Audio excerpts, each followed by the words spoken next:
So here we are back on the Candyman train, and next week we are actually taking another gap, so it's basically every other week Candyman.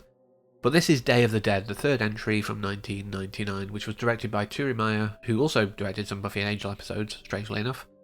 And he co-wrote this with Al Sebtian. This stars Tony Todd again as Candyman, or Daniel Robitaille, but we are joined by Donna Derrico, Alexia Robinson, and Wade Williams, who I partially noted here because it's similar to Wade Wilson, and I did Deadpool and Wolverine the other week. But it's weird that I've done this now. It's totally not my intent. I meant to do the month of Candyman, then other things have happened. But as far as Wikipedia tells me, Day of the Dead is officially tomorrow, and Halloween was yesterday, and this whole period, can be used for those kind of celebrations. So it's worked out well, accidentally, but I'll take it. Now, Tony Todd has said that this is one of those films that he just does not care for. He did not feel it was a really worthwhile entry into the franchise, and I totally agree. I don't know if when I watched this the other day it was a rewatch or not. I cannot remember seeing this before, but I don't know why I wouldn't have seen it before. I was watching it just with, okay, that's a thing that happened. There's elements that felt familiar. Scenes did feel like they weren't entirely new to me, but I really can't be sure, and that's not a good sign. The fact that there's no Philip Glass score, it tells me so much about this. They couldn't even get that. Clive Barker's lack of involvement, he was, involved with the previous two. All of these things just really did not make it feel like this was a worthwhile entry. Sadly, this happens a lot with Clive Barker's things. There's a lot of issues with some of the later Hellraiser films, once his involvement was kind of not there. Some of those were kind of retreading the same story a few times, and this definitely feels like a retread of two. Instead of using the Carnival, Mardi Gras kind of thing, they use the Day of the Dead in LA. But yeah, a lot of it is similar. The fact that they've changed it as well from... in the first one, I know it happened a little, but, you call him, he kills you. That's generally it. With Helen, it was a bit different. There was an extra element there, and he killed people around her, but he still came in the mirror and things like that. In 2, there was a lot of, I'm going to kill this person to make you come to me. Again, it existed in 1, but it was kind of not so much.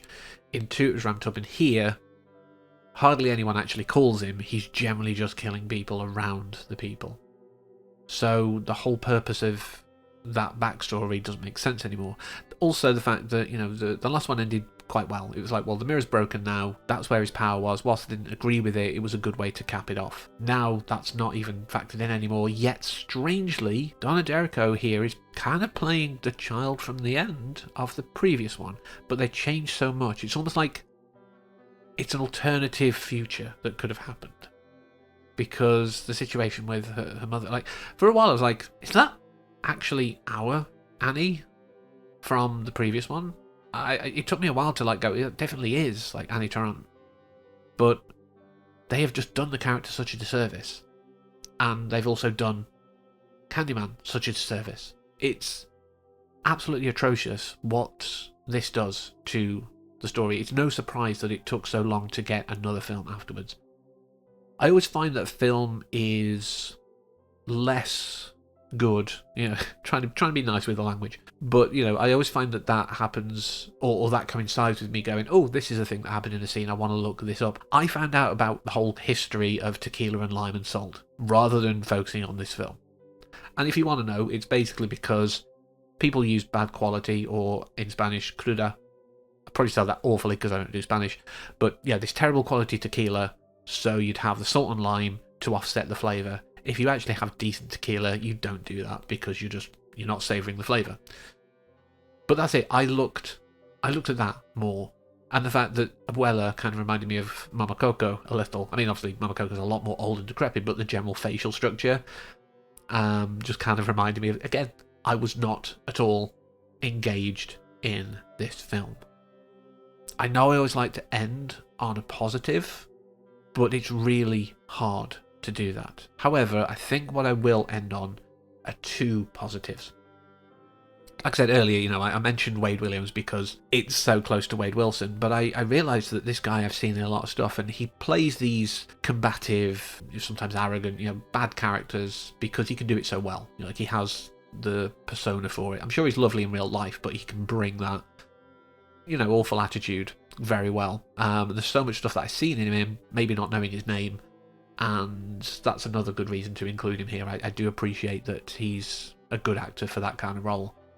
But the last thing, like the positive thing, is we have Winston's son here. Yes, Ernie Hudson Jr. Plays Jamal, the police guy, and he does remind me in some areas of his dad. I mean, he looks a bit like the guy, can't remember his name now, but the guy who plays Cooper in Event Horizon. A little.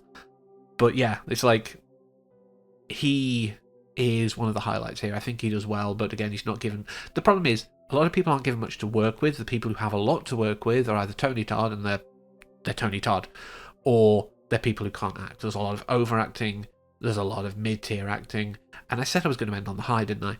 Winston Jr.'s in this. That's the high we're ending on. I'm not going to talk any more about this because it's absolutely... It did not do anything for me. I'm struggling to find positives, as you can tell. So we'll leave it there. Next week I'm going to finally talk about a game I wanted to talk about a few years ago that now has a sequel. And then we're finally going to get to Candyman 2021, I think it was, which will be my first time watching it, so that'll be first reactions. So I hope you join me for all of that, and until next time, thank you for watching, and take care. And be my victim.